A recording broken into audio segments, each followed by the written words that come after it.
اهلا بيكم في قناه ماجيك سكول. رجعت لكم النهارده بفيديو جديد. في فيديو النهارده هنشرح خدعه سهله جدا للمبتدئين في العاب الخفه بالكوتشينه.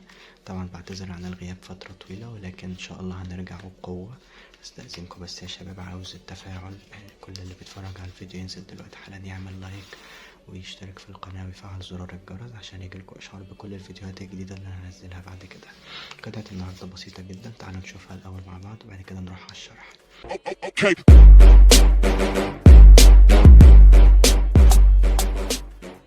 في الاول خالص انا هروح اللي هلعب مع الخدعه، خليه يختار اي كارت في الكوتشينه، فاقدر اختار الكارت ده.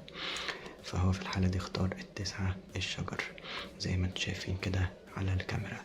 طيب انا هاخد التسعة الشجر دي وهدخلها كده في نص الكوتشينه زي ما انتم شايفين بالطريقه دي يا شباب. وبعد كده هقسم الكوتشينه كذا قسمه بحيث نضيع مكان التسعة الشجر خالص. تمام. وبعد ما هقسم الكوتشينة كذا قسمة هفنطها مرة تانية زي ما انتوا شايفين كده معايا على الكاميرا. تمام. وبعد ما فنطها كده هخليكوا انتوا تختاروا الكارت اللي انتوا شاكين ان هو الكارت اللي انتوا اخترتوه بشكل عشوائي. طبعا فرضا حد هيقول لي ان هو هيختار الكارت ده، خلينا نشوف مع بعض.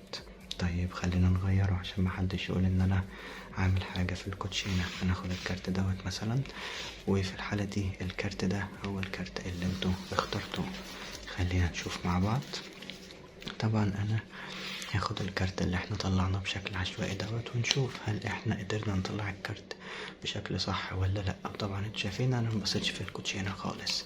طيب بحركة سحرية بسيطة مجرد ما هعمل كده هتلاقوا انه ده الكارت فعلا اللي احنا اخترناه في بداية اللعبة. ومش كده وبس، الكارت ده لو خدته حطيته تحت في الكوتشينة من تحت وعملت كده بيطلع يبقى اول كارت فوق في الكوتشينة. دي الخدعة بتاعت النهاردة. يلا بينا نروح على الشرح على طول مع بعض.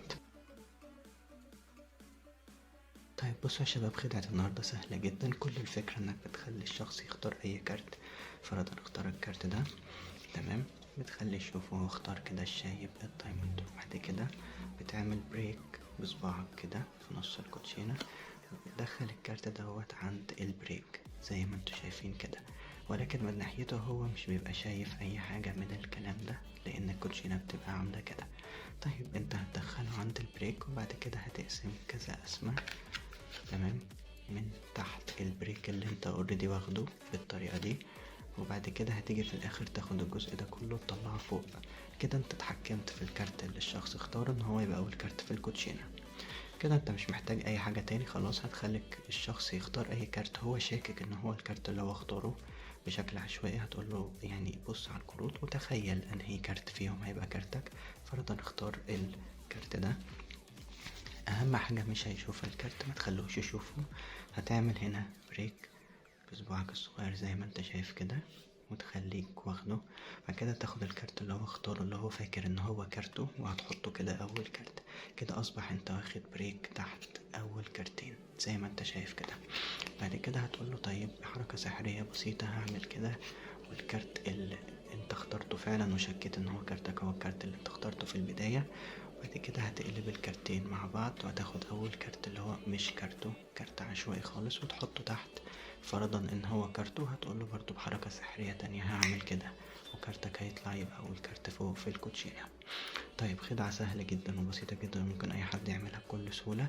يا ريت اللي عجبه الخدعة ينزل يعمل لايك ويشترك في القناة ويفعل زرار الجرس. عايز التفاعل يرجع على القناة عشان هنزل لكم فيديوهات كتير قوي الفترة اللي جاية ان شاء الله يا شباب. شكرا جدا على المشاهدة واشوفكم الفيديو الجاي.